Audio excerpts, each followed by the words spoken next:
Hi guys, so of course stickers are not just for WhatsApp, so there are other mediums such as Telegram. So I'm going to show you now how to access stickers for Telegram.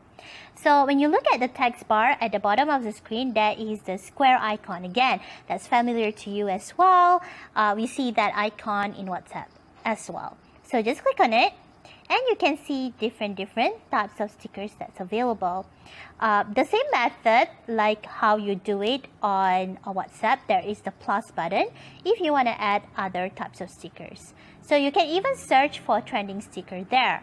Let's say you want a sticker that's associated with love, so you just click on love, right? And there's like other suggestions, and if you like it, you just click add, and then it's added to your gallery already. So to send it to your friend, just click on the particular collection and just click on the sticker. And that's how you send a sticker in Telegram.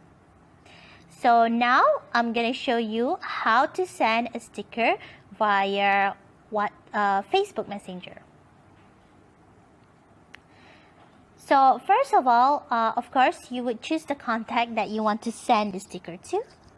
So for example, I want to send to this contact. I can click on the smiley button and then once again look for the square icon, right? So that is the sticker icon. So as usual, I can even search for the sticker that I want to use. So I click on happy and then I basically search for that particular sticker. And once I find a sticker that I like, so then I will choose it and then basically I will click on it to send to my contact. So that's how you can use stickers in Facebook Messenger.